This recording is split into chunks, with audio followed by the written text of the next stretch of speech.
Friends, welcome back to my YouTube channel. आज आपण study करतोय प्रोबॅबिलिटी डिस्ट्रीब्युशन, ज्याच्यामध्ये आपले एक्सरसाइज 7.1 ऑलरेडी स्टार्ट केली आपण आणि ज्याच्यामध्ये क्वेश्चन नंबर 1 to 5 हे आपण ऑलरेडी सॉल्व केलेत.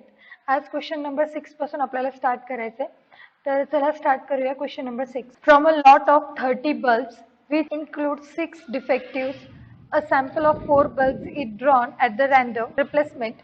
Find the probability distribution of the number of defective bulbs. तर आता आपल्याला जे probability distribution फाइंड करायचे ते डिफेक्टिव्ह बल्ब साठी फाइंड करायचे आणि आपल्याला जी क्वांटिटी दिली आहे 30 बल्ब्स ची क्वांटिटी आहे. म्हणजे सपोज असे हा कंटेनर आहे, याच्यामध्ये हे 30 बल्ब्स असतील आणि ज्याच्यापैकी 6 हे डिफेक्टिव्ह आहेत. सपोज हे ते 6 बल्ब्स आहेत जे डिफेक्टिव्ह आहे असं आपण कन्सिडर करूया आणि बाकी अजून असे दुसरे बल्ब्स आहे याच्यामध्ये. आणि आपल्याला काय करायचं, ह्या बल्ब्स पैकी 4 बल्ब ड्रॉ करायचे, 4च बल्ब निवडायचे आणि ते चारीचे चारी बल्ब डिफेक्टिव्ह असले पाहिजे असा रँडम व्हेरिएबल कन्सिडर करून मग प्रोबॅबिलिटी डिस्ट्रीब्युशन फाइंड करायचं. आणि हे करत असताना हे जे सिलेक्शन आहे ते विथ रिप्लेसमेंट आहे. याचा अर्थ काय, कुठलाही बल्ब याच्यातून ड्रॉ करता तो पुन्हा तुम्ही याच्यामध्ये पुट करू शकता.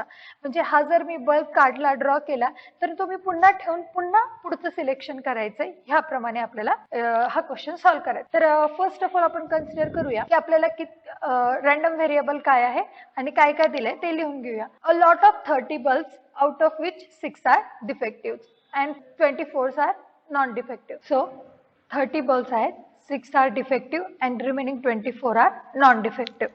We have to draw 4 bulbs. So इथे लिहूया, let x be the random variable, x be the random variable of number of defective bulbs. म्हणजे जे बल्ब सिलेक्ट करायचे ते डिफेक्टिव्ह असले पाहिजे. हा आहे आपला x हा रँडम व्हेरिएबल. तर फर्स्ट ऑफ ऑल एक गोष्ट लक्षात घ्या की हे जे सिलेक्शन आहे ते इंडिपेंडंट आहे. याचा अर्थ काय की जे डिफेक्टिव्ह बल्ब आहेत त्यातून सिलेक्शन होण्याची जी प्रोबॅबिलिटी आहे ती काय असेल, म्हणजे probability of defective bulb is, defective bulb आहेत 6 आणि किती आउट ऑफ आहे 30. म्हणजे कुठल्याही एका डिफेक्टिव्ह बल्ब निघण्याची जी प्रोबॅबिलिटी असेल ती असेल 6/30 विच मीन्स 1/5. आणि तसंच probability of non defective bulb ती काय असणार आहे, तर आता जर हे 6 बल्ब आपण काढून टाकले तर 24 हे नॉन डिफेक्टिव्ह आहेत. तर कुठलाही एक नॉन डिफेक्टिव्ह बल्ब जो निघेल 30 पैकी त्याची प्रोबॅबिलिटी आहे 24/30. That means 4/5. इथपर्यंतचा पार्ट आपण कंप्लीट केला. आता एक्स मध्ये कुठल्या कुठल्या व्हॅल्यूज येतील, तर एक कॅन टेक व्हॅल्यूज, म्हणजे हे जे 4 बल्ब सिलेक्ट करायचे तर हे 4 बल्ब सिलेक्ट करताना असं होईल की एकही डिफेक्टिव्ह येणार नाही. म्हणजे 0 defective, either 1 defective, either 2 defective, either 3 defective और ऑल 4 आर डिफेक्टिव्ह.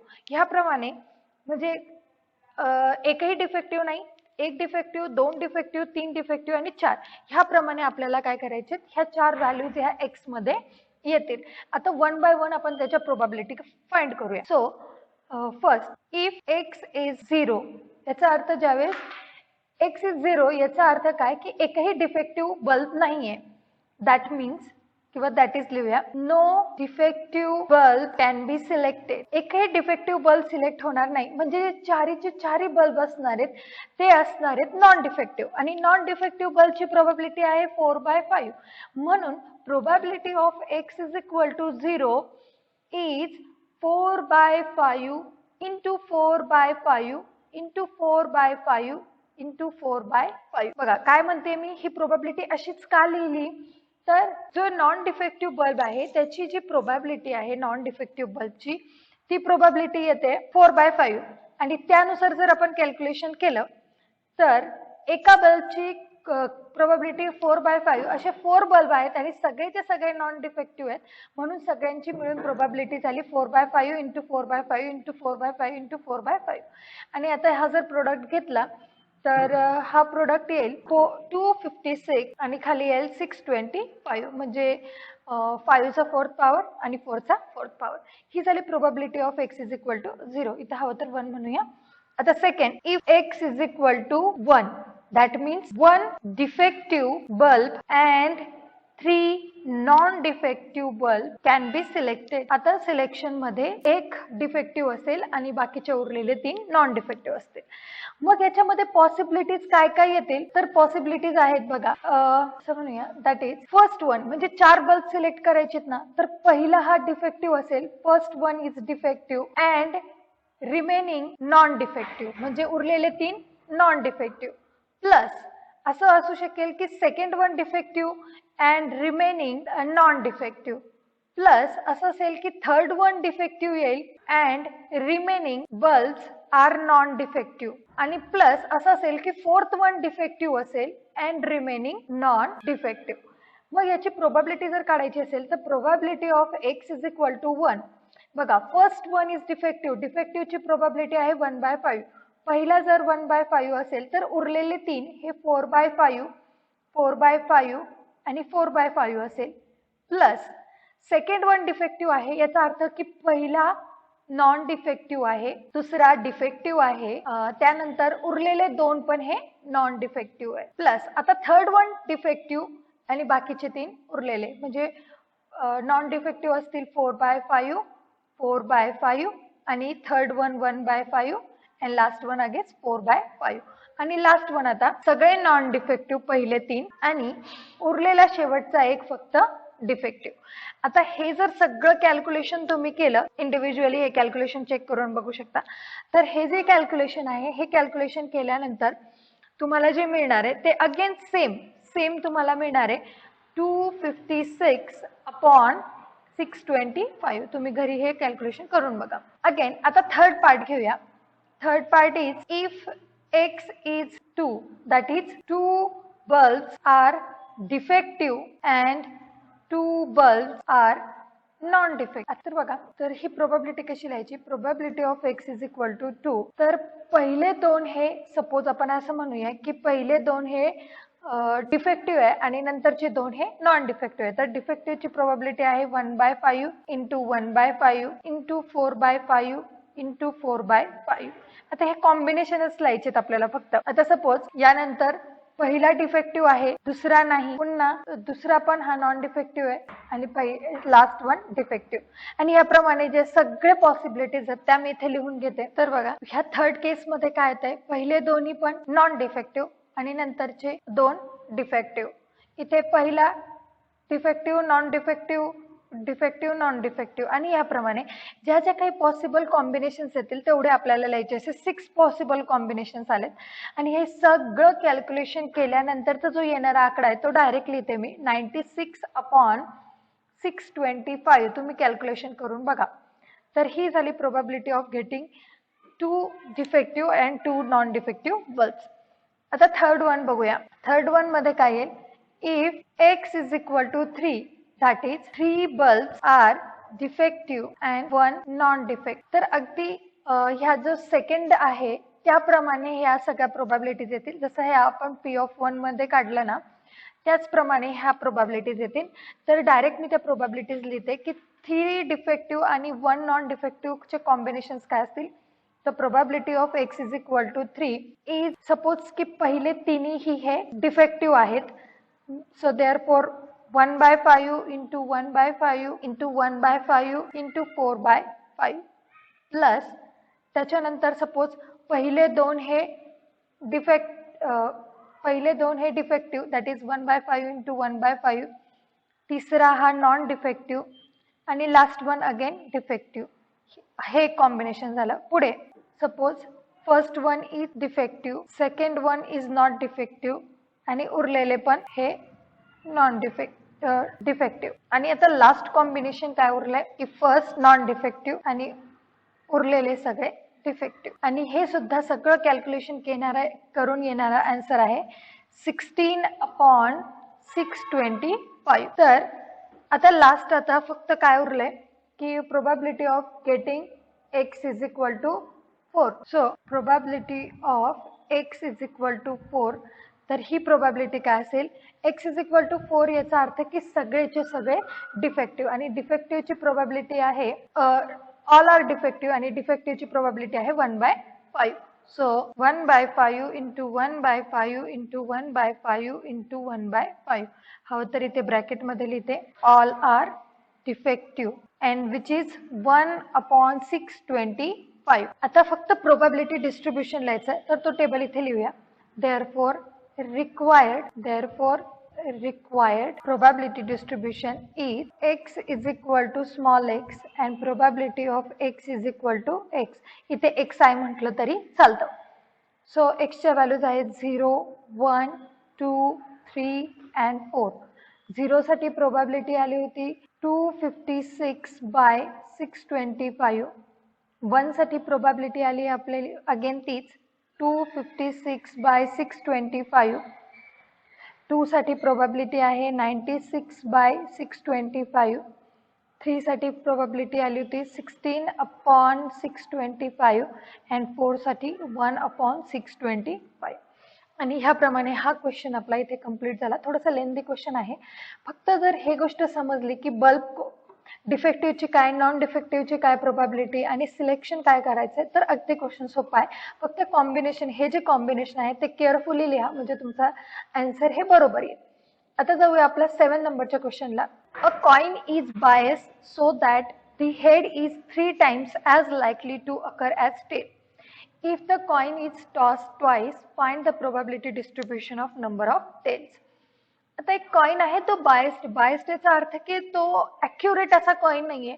म्हणजे ज्यावेळेस तुम्ही तो टॉस करणार आहात तर तुमचं जे मेजरमेंट आहे ते किंवा येणारे आउटकम आहेत ते ॲक्युरेट नसणार आहेत. आणि ॲक्युरेटसी कशी येत नाहीये त्याची त्यांनी काय म्हटलं की ज्यावेळेस तुम्ही ते कॉइन टॉस करणार तर हेड येण्याची जी प्रोबॅबिलिटी आहे ती टेल येण्याच्या प्रोबॅबिलिटी 3 times आहे. म्हणजे ज्यावेळेस 3 हेड येईल त्यावेळेस म्हणजे ज्यावेळेस तुम्ही कॉइन टॉस करताय तर असं होईल की ज्यावेळेस 3दा हेड येईल तेव्हा कुठे एकदा टेल, असं त्यांचं म्हणणं आहे. आणि हा कॉइन असा कॉइन तुम्ही 2 वेळेला टॉस करताय आणि तुम्हाला प्रोबॅबिलिटी डिस्ट्रीब्युशन काढायचंय कुणाचं, नंबर ऑफ टेल्स मिळण्याचं प्रोबॅबिलिटी डिस्ट्रीब्युशन. मग आपण थोडंसं हे जे गिवन इन्फॉर्मेशन आहे ते लिहून घेऊया. कॉइन आपण 2 वेळेला टॉस करतोय म्हणून जो सॅम्पल स्पेस असेल तो असेल HH, HT, TH and TT. ठीक आहे. आणि त्यांनी म्हटलं की 3 times हेड मिळतोय तर म्हणजेच probability of getting head is 3/4 and probability of getting tail is 1/4. असा त्याचा अर्थ होतो. म्हणजे ज्यावेळेस जितक्या वेळेस तुम्ही टॉस करणार आहात त्याच्यामध्ये टेल येण्याची प्रोबॅबिलिटी आणि हेड येण्याच्या प्रोबॅबिलिटी मध्ये रिलेशन आहे की ज्यावेळेस 3 वेळा हेड येईल तेव्हा कुठे जाऊन एकदा टेल येईल ह्याप्रमाणे. आणि आता रँडम व्हेरिएबल आपल्याला कन्सिडर करायचा आहे.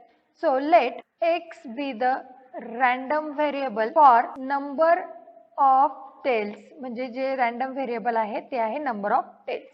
सर मग टेल्सच्या व्हॅल्यू काय असणार, एकही टेल नाही दॅट इज HH, एक tail that means HT and TH आणि दोन्ही tail that means TT. Therefore एक कॅन टेक व्हॅल्यू 0, 1 अँड 2. तर आपण 1 by 1 प्रोबॅबिलिटी फाइंड करूया. So probability of x is equal to 0. 0 याचा अर्थ की एकही टेल नाही म्हणजेच HH. आणि बघा याचा अर्थ होतो की पहिल्यांदा टॉस केला तरी हेड आला, दुसऱ्यांदा टॉस केला तरी हेड आला. एकदा हेड येण्याची प्रोबॅबिलिटी आहे 3/4 आणि दोनदा हेड येतोय म्हणजे 3/4 into 3/4. ही झाली त्याची प्रोबॅबिलिटी दॅट मीन्स 9/16. तसंच probability of x is equal to 1 याचाच अर्थ प्रोबॅबिलिटी ऑफ 1 टेल म्हणजे त्याच्यामध्ये दोन पॉइंट्स येतील किंवा 2 एलिमेंट्स येतील HT अँड TH. आता याचा अर्थ काय होतो बघा, probability of getting first time head and second time tail. Head येण्याची प्रोबॅबिलिटी 3/4 इंटू टेल येण्याची probability 1/4 plus second one 1/4 into 3/, ह्याप्रमाणे. आणि याचं जर कॅल्क्युलेशन आपण केलं तर 3/16 plus 3/16 which means 6/16. Now probability of x is equal to 2. That means getting both tail आणि टेल येण्याची प्रोबॅबिलिटी 1/4 आहे आणि दोन्ही वेळेला टेल येतोय म्हणजेच 1/4 इंटू 1/4 दॅट मीन्स 1/16. आता फक्त प्रोबॅबिलिटी डिस्ट्रीब्युशन लिहायचंय. Therefore required probability distribution आणि ह्या व्हॅल्यूज आहेत 0, 1 and 2. 0 साठी प्रोबॅबिलिटी आहे 9/16 आणि 1 साठी प्रोबॅबिलिटी आहे 6/16 आणि 2 साठी प्रोबॅबिलिटी आहे 1/16 आणि ह्या सगळ्याची ॲडिशन घेतले तर 16/16 दॅट इज आपल्याला मिळतोय 1. असा क्वेश्चन नंबर 7 पण आपला कंप्लीट झाला. जाऊया 8 नंबरच्या क्वेश्चनला. So the question number 8, a random variable x has the following probability distribution. probability distribution दिलंय आपल्याला आणि काही व्हॅल्यूज फाइंड करायला सांगितलेत. आता आपल्याला एक गोष्ट माहिती आहे की प्रोबॅबिलिटी डिस्ट्रीब्युशन मध्ये ज्या सगळ्या प्रोबॅबिलिटीज असतात त्याची ॲडिशन नेहमी 1 असते. Summation of all probabilities that is PI is always 1. ह्याच कन्सेप्टचा यूज करून आपल्याला हा क्वेश्चन सॉल्व्ह करायचा आहे. आता तुम्ही एक लक्ष दिलं असेल तर याच्यामध्ये बघा ज्या प्रोबॅबिलिटीज दिल्यात त्या K, 2K, 2K, 3K ह्याप्रमाणे दिल्यात. याचा अर्थ हा K काय आहे तर तो एक कॉन्स्टंट असणार आहे, तो आपल्याला पहिले फाइंड करायचा आहे. So first of all we can आपण consider करूया first questionचा answer. Since P of x is probability of random variable x, therefore summation of P of x is always 1. आणि ही x च्या ज्या व्हॅल्यूज आहेत त्या 0 to 7 आहेत तर तुम्ही ते 0 to 7 असंही म्हणू शकता किंवा नाही लिहिलं तरी चालेल. आता या सगळ्या प्रोबॅबिलिटीची ॲडिशन 1 म्हणजेच 0 plus k plus 2k plus 2k plus 3k plus k square plus 2k square plus 7k square plus k is equal to 1. आता पहिले सगळ्या k square ची ॲडिशन लिहूया. 1 plus 2 plus 7 that is 10. 10k square plus 1 plus 2 plus 2 that is 5. 5 plus 3 8. 8 plus 1 that is 9. 9k is equal to 1. 1 हा आपण left hand साइडला आणूया. So 10k square plus 9k minus 1 is equal to 0. तर हे एक quadratic equation आहे. याचे जर फॅक्टर्स कॅल्क्युलेट केले तर -10 चे 2 फॅक्टर येतील. 10 1 जा 10. 10 ला प्लस आणि 1 ला मायनस साइन दिलं तर प्रोडक्ट मायनस येईल आणि ॲडिशन प्लस येईल. So 10k square plus 10k minus 1k that is k minus 1 is equal to 0. Taking 10k common from these two term and taking minus 1 from these two term. So we get 10k as a common. So remaining k plus 1 and here taking minus 1 common, so we get k plus 1 is equal to 0. Therefore k plus 1 in the first bracket and 10k minus 1 in the another bracket. ह्या दोन फॅक्टरचं product 0 आहे. that is k plus 1 is equal to 0 or 10k minus 1 is equal to 0. Therefore k is equal to -1 or k is equal to 1/10. पण k ची value -1 येणार नाही. का येणार नाही? कारण k हा काय आहे? ही प्रोबॅबिलिटी आहे आणि आपल्याला माहिती आहे की PMF मध्ये प्रोबॅबिलिटी मास फंक्शन मध्ये कुठलीही प्रोबॅबिलिटी ही कधीच निगेटिव्ह नसते.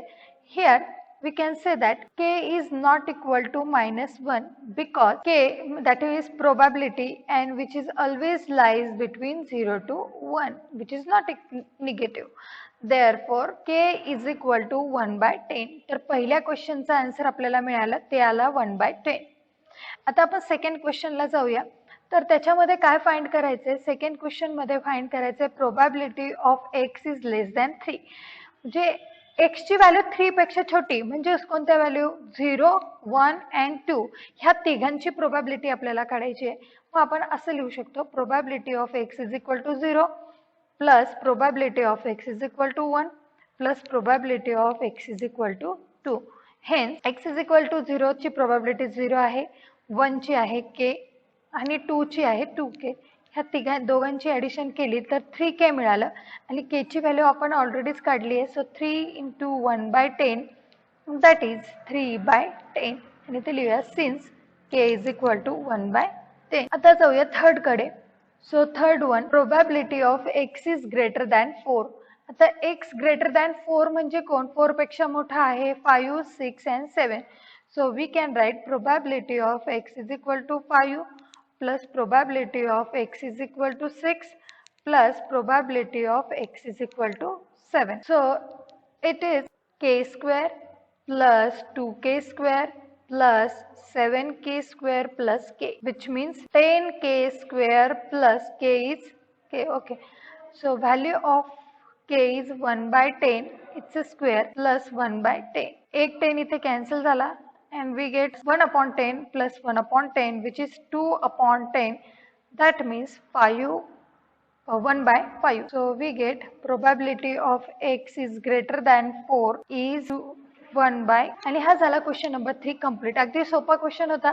जाऊया 9 नंबरच्या क्वेश्चनला. Find the expected value and variance of x for the following PMF. आता आपल्याला जे पीएमएफ म्हणजे हे जे प्रोबॅबिलिटी डिस्ट्रीब्युशन दिले याच्यासाठी एक्सपेक्टेड व्हॅल्यू काढायची आणि व्हेरियन्स काढायचा आहे. तर तुम्हाला एक्सपेक्टेड व्हॅल्यूचा फॉर्म्युला माहिती असला पाहिजे. एक्सपेक्टेड व्हॅल्यूचा फॉर्म्युला आहे summation of x i p i आणि व्हेरियन्सचा फॉर्म्युला आहे summation of x i square p i minus summation of x i p i its square. म्हणजेच हे तुम्ही असंही म्हणू शकता summation of x i square p i minus ही व्हॅल्यू म्हणजेच एक्सपेक्टेड व्हॅल्यूचा स्क्वेअर. हे दोन फॉर्म्युले यूज करायचे. मग आता बघा याच्यात एक्स आय पी आय म्हटलंय, ही एक्स म्हणजेच असते एक्स आय आणि ही probability of p of x i म्हणजेच पी आय असं तुम्ही म्हणू शकता. आता आपल्याला एक्स आय पी आय म्हणजे या दोघांचा प्रोडक्ट काढायचा आहे. त्याच्यानंतर x i square p I he value काढायची आहे. तर आपण एक टेबल लिहूया. बघा एक्स आयच्या व्हॅल्यूज लिहूया, पी आयच्या व्हॅल्यूज लिहूया, नंतर ह्या दोघांचा प्रोडक्ट लिहूया. आणि एक्स आय स्क्वेअर याचा अर्थ काय की ह्या एक्स आय पी आयला जर एक्स आयने मल्टिप्लाय केलं तर x i square p I मिळतो. म्हणजे ह्या जर 3 नंबरचा कॉलम आहे त्याला ह्या 1 नंबरच्या कॉलमने मल्टिप्लाय केलं तर तुम्हाला हा कॉलम मिळून जाईल. एक्स आयच्या व्हॅल्यूज आहेत -2, -1, 0, 1, 2. पी आयच्या व्हॅल्यूज आहेत 0.2, 0.3, 0.1, 0.15, 0.25. दोघांचा प्रोडक्ट घेऊया. Tail -0.4, -0.3, 0, 1, 0.15 and 0. आता पुन्हा ह्या कॉलमला एक्स आय ने मल्टिप्लाय करायचं. सो मायनस मायनस प्लस येईल 0.8, 0.3, 0, 0.15 and last one is 1 कारण 0.15 to 2 that is 1. आता याच्या खाली याचे समेशन लिहून घेऊया. So summation of x i p I म्हणजेच ह्या सगळ्या टर्मची ॲडिशन. आता -4, 0.4 आणि -0.3 झाला -0.7 प्लस ह्या दोघांची ॲडिशन झाली 0.65 आणि ह्या दोघांची -0.7 प्लस 0.65 इज -0.05. तसेच summation of x i square p I याची ॲडिशन किती येते तर याची ॲडिशन येते 2.25. हा पूर्ण कॉलम ह्या सगळ्या 5 व्हॅल्यू त्याची ॲडिशन ही येईल. मग एक्सपेक्टेड व्हॅल्यूचा फॉर्म्युला लिहूया. Therefore E of x that means expected value of random variable x is summation of x i p I which is equal to -0.05. ही आपण ऑलरेडी फाइंड केली. आणि variance of x is summation of x i square p i minus summation of x i p i its square. तर ही सम आपण already काढली आहे 2.25 minus -0.05 चा square. Therefore 2.25 minus याचा square येईल 0.0025. 0.05 चा स्क्वेअर 0.0025 आणि दोघांची सबट्रॅक्शन केली तर आपल्याला आन्सर मिळणार आहे 2.2475.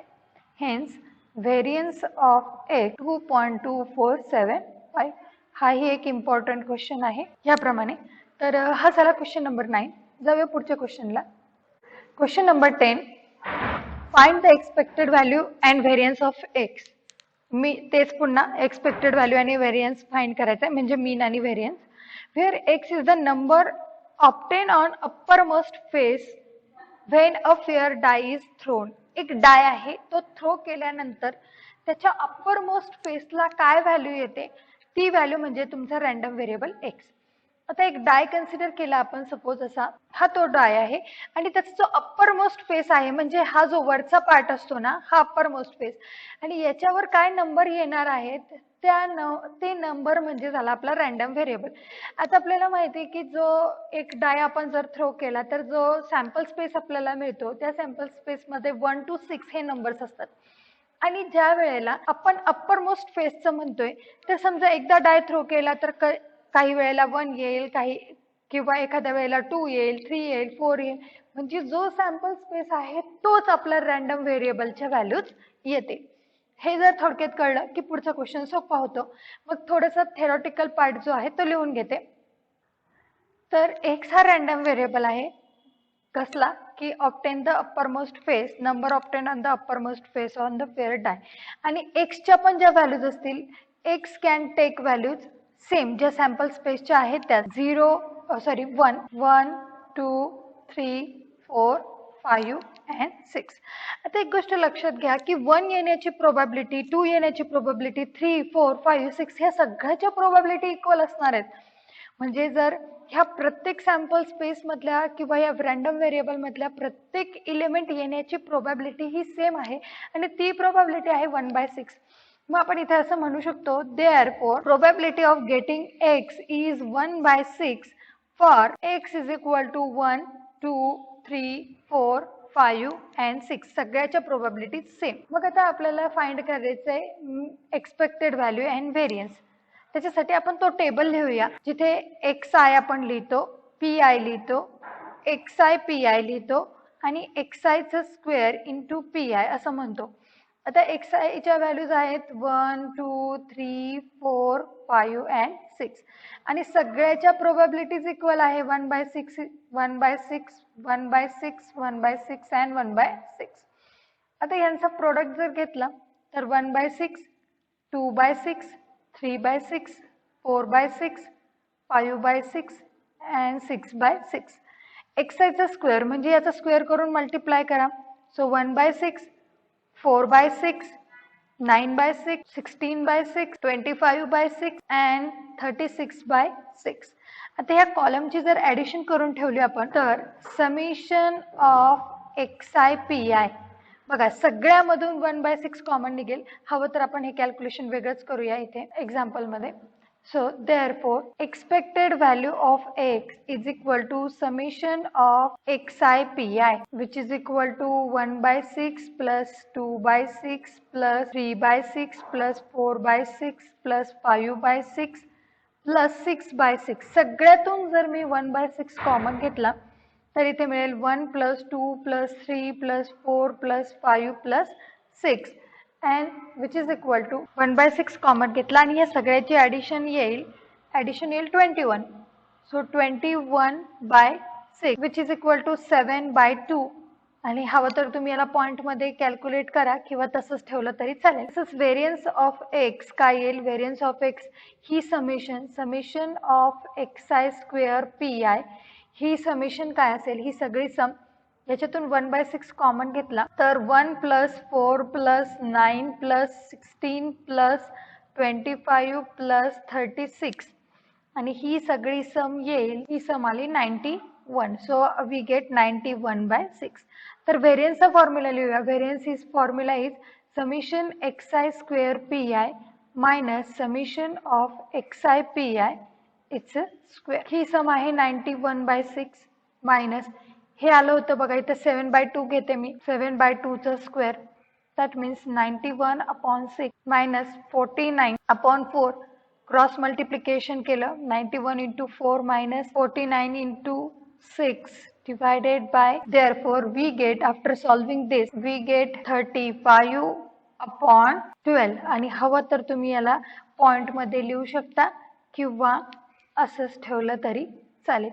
तर ही झाली व्हेरियन्सची व्हॅल्यू आणि ही झाली एक्सपेक्टेड व्हॅल्यू. तर असा हा क्वेश्चन नंबर 10 पण आपला कंप्लीट झाला. याच्या पुढची क्वेश्चन आपण पुढच्या व्हिडिओमध्ये बघू.